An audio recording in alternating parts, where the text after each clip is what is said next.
औज़ुबिल्लाहि मिनश्शैतानिर्रजीम बिस्मिल्लाहिर्रहमानिर्रहीम अल्हम्दुलिल्लाहि रब्बिल आलमीन सदक़ल्लाहुल अज़ीम। आज के इस वीडियो में हम जो देखने वाले हैं सूरह अल-फातिहा को देखने वाले हैं कि सूरह अल-फातिहा में अल्लाह रब्बुल इज़्ज़त ने हमारी हिदायत व रहनुमाई के लिए क्या बातें बयान फरमाई है। आप देखिए कि इस दुनिया में जो सबसे पढ़े जाने वाली जो किताब है वो कुरान मजीद है, जिसको बहुत ज़्यादा पढ़ा जाता है, कसरत से पढ़ा जाता है। लेकिन हम गौर करें कि कौन सा हिस्सा कुरान का है जो इंतहाई कसरत के साथ पढ़ा जाता है, तो हम देखेंगे कि सूरह अल-फातिहा को बहुत ज़्यादा पढ़ा जाता है। हर मुसलमान को सूरह अल-फातिहा याद है। अगर हम नमाज पढ़ते हैं तो आप देखिए कि अगर नमाज 5 मिनट की है तो इसमें 2.5 मिनट जो हम सूरह अल-फातिहा पढ़ते हैं, यानी एक बड़ा हिस्सा जो है नमाज का वो सूरह अल-फातिहा है। आप देखिए कि कुरान मजीद में सूरह अल-फातिहा सबसे पहले फातिहा के मायने होते हैं शुरुआत के। आप देखिए कि इस सूरे को उम्मुल किताब भी कहा गया है, किताब की असल कहा गया है, किताब की असल जड़ भी कहा गया है कि यानी इस इब्तिदाई सूरत में ही तमाम चीज़ें हमको मिल जाती है। अगर हम देखिए इस सूरे में इब्तिदा में अल्लाह रब्बुल इज़्ज़त ने अपनी तारीफ की है, फिर अल्लाह ताला ने एक बात कही मालिक यौमिद्दीन, कि वो बदले के दिन का मालिक है। यानी हमको ये आयत हमको बार बार याद दिलाती है कि नहीं, हमको अपने कामों का हिसाब अल्लाह ताला के सामने देना है, हमको अल्लाह ताला के सामने खड़ा होना है, फिर हम अल्लाह ताला से सीधा रास्ता मांगते हैं। वो तमाम चीज़ों को हम देखने वाले। तो आप देखिए कि कुरान मजीद में सूरह अल-फातिहा जो है ये बहुत अहम मुकाम रखती है। अब हम गौर करें सूरह अल-फातिहा के बारे में, अगर हम देखें तो सूरह अल-फातिहा में अल्लाह रब्बुल इज़्ज़त ने दुआ सिखाई है। असल में दुआ की अपनी एक अहमियत है कि अल्लाह ताला से मांगना, अल्लाह ताला से तलब करना, ये बहुत अहमियत है। लेकिन अल्लाह ताला ने इस सूरे में हमको क्या मांगना चाहिए वो अल्लाह ताला ने सिखाया। एक बेहतरीन दुआ अल्लाह रब्बुल इज़्ज़त ने इस सूरे में हमको सिखाई है। आप देखिए सबसे पहली बात अल्लाह रब्बुल इज़्ज़त ने बयान फरमाया कि अल्हम्दुलिल्लाहि रब्बिल आलमीन, कि तमाम तारीफ़ें जो है वो अल्लाह के लिए, अल्लाह रब्बुल आलमीन के लिए। तमाम हमद, अल्हम्द के जो मायने होते हैं वो तारीफ़ के होते हैं, तौसीफ़ के होते हैं। यानी जितनी भी तारीफ़ें हम सोच सकते हैं अल्लाह रब्बुल इज़्ज़त के लिए, वो तमाम तारीफ़ें, वो तमाम हमद जो है वो सिर्फ़ और सिर्फ अल्लाह रब्बुल इज़्ज़त के लिए। जो भी हमद सोचेंगे, जो भी हमारे जहन में जो हमद आएंगी, तो तमाम की तमाम हमद व तौसीफ़ जो है वो अल्लाह रब्बुल इज़्ज़त के लिए है। अब देखिए अल लगने की वजह से जितनी भी किस्म की तारीफ़ें हो सकती है वो तमाम तारीफ़ें अल्लाह के लिए। अब वो तारीफ़ें अल्लाह के लिए क्यों ना हो, क्योंकि ये तमाम तारीफ़ इस पूरी कायनात को बनाने वाला अल्लाह ही है। इस पूरी कायनात को चलाने वाली ज़ात जो है वो अल्लाह ही है। इस दुनिया का माबूद, खालिक, मालिक जो है वो सिर्फ और सिर्फ अल्लाह है। अल्लाह के अलावा कोई नहीं है, कोई किसी की ताकत नहीं है कि उस पूरी दुनिया को चलाए, इस पूरी कायनात को चलाए। तो सिर्फ और सिर्फ अल्लाह रब्बुल इज़्ज़त मालिक है, हमारा मालिक है, और उसी की बंदगी और इबादत हमको करना है। तो जाहिर सी बात है कि जब मालिक वो है तो हर तरह की जो हमद हो सकती है तो वो हमद सिर्फ और सिर्फ अल्लाह रब्बुल इज़्ज़त के लिए, जो हमद हम सोच सकते हैं।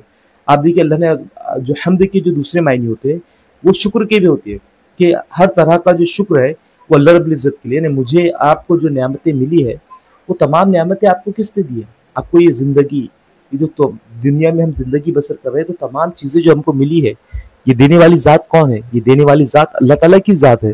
तो ये तो तमाम शुक्र रहेगा वो सिर्फ और सिर्फ अल्लाह के लिए। तो तमाम एक तर्जुमा जो किया जाता है कि तमाम तारीफ़ें जो है वो अल्लाह के लिए है और तमाम जो शुक्र है वो अल्लाह के लिए है। आप देखिए कि आगे अल्लाह ने बयान फरमाया अल्हम्दुलिल्लाहि रब्बिल आलमीन, कि वो पालने वाला है तमाम जहानों का। आप देखिए कि ये कायनात बहुत बड़ी है, कई कहकशाएं, कई क्लस्टर, सुपर क्लस्टर, इन तमाम चीज़ों को बनाने वाली कोई ज़ात है तो वो अल्लाह ताला की ज़ात है, मुक़द्दस ज़ात है। तो अल्लाह रब्बुल इज़्ज़त इन तमाम कायनात को चला रहा है, इन तमाम कायनात को पालने वाला है, इस पूरी कायनात का मालिक है। रब्बुल आलमीन इस पूरी कायनात का मालिक है।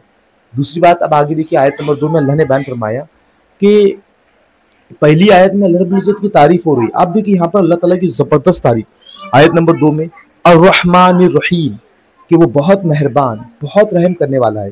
आप देखिए कि बाज़ जो मुफस्सिर है बिस्मिल्लाहिर्रहमानिर्रहीम को भी सूरह अल-फातिहा का हिस्सा करार देते हैं। आप देखिए कि अगर ये हिस्सा है, या हम देखिए कि सूरह नमल में ये आयत 2 मरतबा आई है, तो ये भी अल्लाह ताला की सिफत से इस सूरह की इब्तिदा हो रही है, बिस्मिल्लाहिर्रहमानिर्रहीम, कि अल्लाह के नाम के साथ जो बहुत मेहरबान, बहुत रहम करने वाला है। देखिए अल्लाह ताला की सिफत कि अल्लाह ताला जो है इतना बड़ा ताकतवर, इतना बड़ा पावरफुल, ऐसी ज़बरदस्त क़ुव्वतों का मालिक, तो उसकी सिफत ये है कि वो बहुत मेहरबान है, उसकी सिफत ये है कि बहुत रहम करने वाला है। आप देखिए यहाँ पर कि अल्लाह रब्बुल इज़्ज़त ने जब इस पूरी, हमको जो हदीस का मफ़हूम मिलता है कि अल्लाह रब्बुल इज़्ज़त ने जब ये पूरी कायनात को बनाया तो अपनी रहमत के 100 हिस्से किए और एक हिस्सा अल्लाह ने दुनिया में उतार दिया तो नबी करीम कहते हैं कि इसकी वजह से एक जंगली जानवर ही अपने बच्चों से मोहब्बत करता है। आप देखिए कि जो हदीसों में जो बात आती है कि अल्लाह ताला अपने बंदों से 70 माओं से ज़्यादा मोहब्बत करता है। आप देखिए कि अगर एक बच्चे की वालिदा हो, एक माँ हो, तो अपने बच्चे से कितनी मोहब्बत करती है, उसे शफक़त, मोहब्बत, अगर वो बीमार हो जाए तो उसकी देखभाल, कितनी मोहब्बत एक माँ में होती है। तो अल्लाह अपने बंदों से 70 माओं से ज़्यादा मोहब्बत करता है। तो आप देखिए कि यहाँ पर जो अर्रहमान रहीम है, तो इसमें मुबालिगा का सिगा इस्तेमाल किया गया है कि यानी मुबालिगा वो है कि जिसका हकीकी दुनिया में होना इम्पॉसिबल हो, लेकिन यहाँ पर हम गौर करें कि ये चीज़ें अल्लाह के लिए है, अल्लाह रब्बुल इज़्ज़त के लिए ये तो तमाम चीज़ें मुमकिन है। आप देखिए कि अल्लाह से बढ़कर, यानी अर्रहमान के मायने कि अल्लाह सबसे बढ़कर मेहरबान है, अल्लाह सबसे बढ़कर मेहरबान। अब अल्लाह से बढ़कर कोई मेहरबान नहीं। और रहीम, अल्लाह सबसे बढ़कर रहम करने वाला है और उससे बढ़कर रहम करने वाला कोई नहीं। आप देखिए ये जो अल्लाह ताला की जो मेहरबानी है, ये अल्लाह ताला का जो रहीम की ये सिफत है, ये दायमी है, कभी ना खत्म होने वाली है। आप देखिए कि जब ये यहाँ पर जो सिफत बताई गई, तो अल्लाह से बढ़कर कोई मेहरबान नहीं, अल्लाह से बढ़कर कोई रहम करने वाला नहीं। लेकिन अगर हम देखें तो ये अल्लाह ताला की ये जो सिफत है दायमी है। आप देखिए इसको हम इस एक मिसाल के जरिए से समझ सकते हैं कि आप किसी रास्ते से जा रहे हैं और आपने देखा कि एक पूरी फैमिली एक एक्सीडेंट में मारी गई, पूरा खानदान फौत हो गया, और एक छोटा बच्चा है जो अपने माँ के सीने से लगा हुआ है। आप देखिए कि माँ आखिरी सांसें लेती है और माँ का भी इंतकाल हो जाता है। अब उस बच्चे का उस दुनिया में कोई नहीं। अब आपने फैसला किया, आपके अंदर रहम की सिफत जागी और आपने फैसला ये किया कि उस बच्चे को मैं पालूंगा, उस बच्चे को मैं गोद लूंगा। लेकिन जब आपने उसको गोद ले लिया तो वक्त के साथ आप ये सोचने पर मजबूर हो गए, आपके अंदर ये बात पैदा होगी कि जो मैंने ये बच्चा लिया है, ये मेरा फैसला गलत हुआ है। यानी जो हमारे अंदर जो रहम की जो सिफत आई थी, ये आर्जी थी, कभी भी बदल सकती है। लेकिन अल्लाह रब्बुल इज़्ज़त की ये सिफत जो है मेहरबानी की, रहम करने की, ये सिफत दायमी है। तो अर्रहमान वो रब जो है बहुत मेहरबान है, अर्रहीम वो रब जो है बहुत रहम करने वाला है, यानी दायमी सिफत है। आप देखिए कि अगर हम गौर करें अल्लाह ताला की ताकत के मुतालिक, इख्तियारात के मुतालिक, कि अल्लाह ताला बहुत बहुत ज़बरदस्त ताकत रखता है, इस पूरी कायनात को बनाने वाला। आप देखिए कि हमारी छोटी सी दुनिया है, कितने बेहतरीन अंदाज में अल्लाह रब्बुल इज़्ज़त ने बनाया है। अगर हम इस पूरी कायनात पर गौर करें तो हम सोच भी नहीं सकते कि क्या ज़बरदस्त अंदाज में अल्लाह ताला ने इसकी तख्लीक की है, क्या ज़बरदस्त ताकत और इख्तियारात वो रखता है। लेकिन उसकी सिफत यह है कि अपने बंदों पर बहुत मेहरबान है, अपने बंदों पर बहुत रहम करने वाला है, फ़ौरन नहीं पकड़ता। अल्लाह ताला सूरह अनकबूत में फरमाते हैं कि अगर अल्लाह ताला इंसानों को अगर छोटी छोटी बातों पर, छोटे छोटे गुनाहों पर पकड़ लेता तो ज़मीन पर कोई जानदार बाकी नहीं रहता। अगर अल्लाह ताला पहले ही छोटी छोटी गलतियों पर पकड़ लेता तो अल्लाह ताला बहुत मेहरबान है। अब देखिए कि ये जो रहमान है, जो मैंने बताया आपको कि अर्रहमान अर्रहीम, ये अल्लाह की सिफत दायमी है और वो ज़बरदस्त क़ुव्वतों का मालिक है। आगे अल्लाह ने बयान फरमाया मालिकी यौमिद्दीन। आप देखिए कि ये जो सिफत है कि अल्लाह ताला बदले के दिन का मालिक है, मालिकी यौमिद्दीन। आप देखिए हम मालिक कहते हैं कि कोई चीज़ का कोई मालिक है। अगर मैं किसी घर या प्रॉपर्टी का मालिक हूँ तो मैं मालिक हो सकता हूँ कुछ दिनों के लिए, उसके बाद मेरी औलाद हो जाएंगी या उनकी औलाद के पास वो प्रॉपर्टी चली जाएगी। लेकिन मालिक के अरबी में जो मायने होते हैं कुल्ली इख्तियारात, जो है वो अल्लाह के मालिक यौमिद्दीन, तो किसी के कुल्ली इख्तियारात होना कि अल्लाह ताला बदले के दिन का मालिक है। यानी जो कयामत कायम होंगी, जो बदले का दिन कायम होगा, तो वहां पर के जो इख्तियारात होंगे वो सिर्फ और सिर्फ अल्लाह ताला के पास है, किसी के पास नहीं है कि कोई वहां पर किसी को कुछ इख्तियारात हासिल हो। आप देखिए कि ये आयत जब हम नमाज में बार बार पढ़ते हैं तो ये हमारी फिक्र आखिरत को कितने ज्यादा मजबूत करती है। अगर हम गौर करें इस बात पर कि कितनी ज्यादा ये मजबूत कर रही है हमारी फिक्र आखिरत को। हम रोजाना कई 50 मरतबा इस सूरे को पढ़ते हैं, लेकिन हमको इस सूरे का असल मग़ज़ हासिल नहीं होता, इसलिए कि हम इसके मफहूम से नावाकिफ है, हम इसके मतलब से नावाकिफ है। अगर हम पूछे मैक्सिमम लोगों को कि क्या तुम सूरह अल-फातिहा का तर्जुमा जानते हो, तो अक्सर ये कहेंगे कि हमको इसका तर्जुमा नहीं मालूम। तो आप देखिए कि जो कुल्ली अख्तियारात जो हासिल है आखिरत के दिन के, तो अल्लाह ताला को हासिल है। मालिकी यौमिद्दीन के बदले के दिन का मालिक। ये वो बदले का दिन क्या है कि अल्लाह ताला ने इंसानों को पैदा किया, अल्लाह ताला ने इंसानों को जिंदगी दी। तो अल्लाह ताला इंसानों को जब अल्लाह ताला ने जिंदगी दी है तो अल्लाह ताला इनकी जिंदगी का पूरा हिसाब किताब लेगा कि उन्होंने कैसे अमल किए। जिन्होंने अल्लाह के मुताबिक, कुरान के मुताबिक, अल्लाह के नबी के मुताबिक अगर जिंदगी बसर की होंगी तो कामयाब होंगे, कुरान के मुताबिक अगर जिंदगी बसर की होंगी तो वो कामयाब होंगे। तो अल्लाह ताला हमारे अमाल का हिसाब लेने वाला है और बदला देने वाला है। तो उस दिन का मालिक जो अल्लाह ताला है, मालिक यौमिद्दीन। हम देखिए कि यहाँ पर तो अल्लाह ताला की तारीफ हो गई इन 3 आयतों में। अल्हम्दुलिल्लाह रब्बिल आलमीन, कि तमाम तारीफ़ें, तमाम हम्द जो है अल्लाह के लिए, जो रब्बुल आलमीन है, जो पूरी कायनात का पालने वाला है, पूरी कायनात का रब है। अर्रहमान रहीम, दूसरी सिफत के बहुत मेहरबान, बहुत रहम करने वाला है। मालिक यौमिद्दीन, तो कुल्ली इख्तियारात जो है बदले के दिन के वो उसके पास है, वो बदले के दिन का मालिक है। आप देखिए कि अब हम यहाँ पर अल्लाह ताला से दुआ कर रहे हैं। अब ये अल्लाह ताला ने हमको दुआ सिखाई कि इय्याका नअबुदु व इय्याका नस्तईन, कि अल्लाह ताला हम सिर्फ तेरी इबादत करते हैं और अल्लाह ताला हम तुझी से मदद मांगते हैं। आप देखिए कि नअबुदु ये फेले मुजाहिर है, और फेले मुजाहिरे, जब कोई फेले मुजाहिरे का कोई सेंटेंस या जुमला या वर्ब आता है तो इसके दो तर्जुमे किए जाते हैं। नअबुदु हम इबादत करते हैं और हम इबादत करते रहेंगे, यानी आप अभी हाल में भी इसका इस्तेमाल कर सकते हैं और मुस्तकबिल में भी इसका इस्तेमाल कर सकते हैं। फिर हम अल्लाह ताला से कह रहे हैं कि अल्लाह ताला हम तेरी इबादत करते हैं और तेरी इबादत करते रहेंगे, तेरी इबादत ही करेंगे।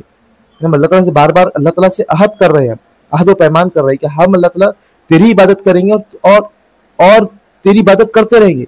वो इय्याका नस्तईन, और सिर्फ तुझी से मदद मांगेंगे, हम तुझी से मदद मांगते हैं और मांगते रहेंगे।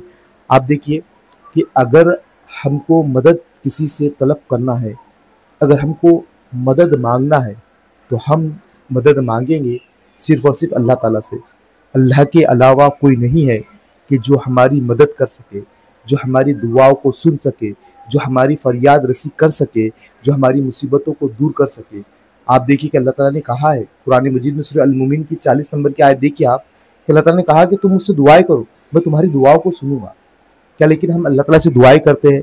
हाँ, ये मामला तो होता है, हम यहाँ पर अल्लाह ताला से अहद कर रहे हैं कि अल्लाह ताला हम आपसे मांगेंगे, अल्लाह ताला हम आपसे तलब करेंगे। लेकिन मामला ये होता है असल में कि जब हम खुशहाल होते हैं हम अल्लाह ताला से नहीं मांगते। हम पर अगर चाहे हम खुशहाली में हो, चाहे तंगी में हो, हम अल्लाह ताला से मांगने वाले बने, क्योंकि अल्लाह के अलावा हमारा कोई मददगार नहीं, हम अल्लाह के अलावा हमारी कोई मदद करने वाला नहीं। आप देखिए कि यहाँ पर हम गौर करें थोड़ा, अल्लाह की इबादत करना ये बहुत बड़ी बात है, और शैतान और उसके हवारीन चाहते हैं या कोशिश इस बात की करते हैं कि इंसान को, एक बंदे मोमिन को अल्लाह ताला की इबादत से रोक दे। इसके लिए वो तरह तरह के तरीके अपनाते हैं। तो ऐसी कंडीशन में हम अल्लाह से मदद मांगते हैं कि अल्लाह ताला हमको इनके शर से बचा। हमारी जिंदगी का जो मकसद है, वमा खलक़तुल जिन्ना वल इंसा इल्ला लियअबुदून, कि हमने जिन और इंस को सिर्फ और सिर्फ अपनी बंदगी के लिए पैदा किया है। तो हमारी जिंदगी का मकसद ये है कि अल्लाह ताला की इबादत की जाए, अल्लाह ताला की परस्तिश की जाए, अल्लाह ताला की बंदगी की जाए, अल्लाह ताला की भक्ति की जाए। अब यहाँ पर हम गौर करें कि शैतान हमको उकसाएंगा तो हम अल्लाह से मदद मांगेंगे, और ये कि ये आयत तौहीद से पुर है, कि तौहीद से कि हम मदद जो मांगेंगे, इबादत जो करेंगे, हम सिर्फ और सिर्फ अल्लाह की करेंगे, अल्लाह के अलावा किसी के सामने झुकेंगे नहीं, अल्लाह के अलावा किसी से इस्तियानत तलब नहीं करेंगे, अल्लाह के अलावा किसी से मदद नहीं मांगेंगे।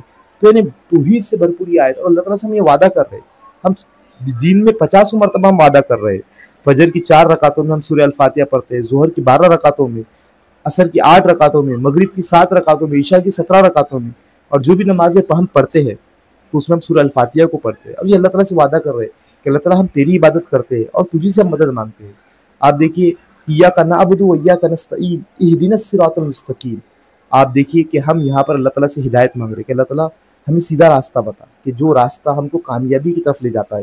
अल्लाह ताला आपका जो रास्ता है, उस रास्ते को, वो रास्ता हमको दिखा, मतलब हमको वो रास्ता बता। आप गौर कीजिए कि कितनी बड़ी बात है कि अगर हम नमाजों में बड़े इखलास के साथ अगर ये दुआ मांगते हैं, अल्लाह से तलब करते हैं, और अगर एक मर्तबा भी हमारी जिंदगी में अगर ये दुआ कबूल हो जाए तो हम तो कामयाब हो गए। तो हमें जरूरत इस बात की है ना कि हम सूरह अल-फातिहा को जब हम नमाजों में पढ़ रहे हैं तो पूरे इखलास के साथ पढ़े, पूरे तवज्जो के साथ पढ़े, दिल की गहराइयों के साथ पढ़े, कि अगर ये दुआ अगर हमारे हक में कबूल हो जाती है तो हमको तो कामयाबी हासिल होगी। अब इससे बढ़कर और क्या कामयाबी होगी। अल्लाह से हम दुआ करें कि अल्लाह ताला इहदिनस सिरातल मुस्तकीम, अल्लाह ताला हमें सीधा रास्ता दिखा, सिरातल लज़ीना अनअमता अलैहिम गैरिल मग़ज़ूबि अलैहिम वलज़्ज़ालिन, कि अल्लाह ताला हमको उन लोगों का रास्ता बता जिन पर तूने इनाम किया। आप देखिए कि कौन सा रास्ता, अल्लाह ताला उन लोगों का रास्ता बता जिन पर आपने इनाम किया, गैरिल मग़ज़ूबि, जिन पर तेरा गज़ब है उन लोगों का रास्ता मत बता, और जो मग़ज़ूब हुए, जो बहके हुए, जो गुमराह हुए, हमको उनका रास्ता मत बता। थोड़ा सा हम अरबी ग्रामर के एतबार से इस आयत को देखने की कोशिश करेंगे कि मग़ज़ूब किसे कहते हैं। कि भाई इंसान को हक पता है, मग़ज़ूब इंसान को हक पता है कि सीधा रास्ता क्या है, हकीकत क्या है, अल्लाह की तरफ से नाजिल करदा हक क्या है, लेकिन फिर भी वो जानते बूझते उसकी मुखालिफत करना, ये मग़ज़ूब है। ये ऐसे लोग हैं जिन पर अल्लाह ताला का गजब हुआ। इसकी मिसाल यहूदी है। वो जानते हैं कि आप देखिए कि नबी करीम सल्लल्लाहु अलैहि वसल्लम ही नबी है, उनकी किताबों में ये बात है, लेकिन फिर भी जानने के बावजूद भी अपनी अना, अपनी जिद, अपनी हद दर्मी, अपने तकब्बुर की वजह से उन्होंने इनकार किया, तो मगजूब कहलाए। और दूसरा मगजूब, गैरिल मगजूब यानी ज़ालिन किसे कहते हैं? जो लोग गुमराह हुए। अब क्या होता है कि जिन लोगों ने मान लिया लेकिन अंधी मोहब्बत में इतना गुलू किया कि जो रसूल की जो जातें थी, जो अल्लाह की, तो उनकी जात में उन्होंने गुलू कर दिया। इसकी मिसाल ईसाई है कि उन्होंने ईसा अलैहिस्सलाम को तो माना, लेकिन उनकी जात में इतना गुलू किया कि उनको खुदा का बेटा बना दिया। तो अल्लाह ताला से दुआ करें कि अल्लाह ताला हमको सीधा रास्ता बता, वो रास्ता जिन पर चलकर हमको कामयाबी मिले। और अल्लाह ताला वो हमें फिर स्पेशल कर दिया रास्ते को, अल्लाह ताला वो रास्ता बता जो जिस पर चलकर, जिन पर जो चले लोग, तो उनको तूने इनाम दिया, उनको कामयाबी का परवाना दिया, उनको जन्नत का परवाना दिया। और उन लोगों का रास्ता हमको मत बता जिन पर तेरा गजब हुआ और जो लोग गुमराह हुए। तो अजीज सामईन कराम, अगर हम इस सूरे पर गौर करें तो ये सूरा हमारे लिए बहुत अहम है। हम इसको पढ़े, इसके मफहूम को समझे और इसको समझकर इसकी तिलावत करें। अगर एक बार भी अगर ये दुआ हमारे हाथ में कबूल हो जाती है तो हम कामयाब हो जाएंगे। तो मैं अल्लाह से दुआ करता हूँ कि अल्लाह ताला हमको कुरान को समझने वाला बनाए, इसके मुताबिक ज़िंदगी गुजारने वाला बनाए।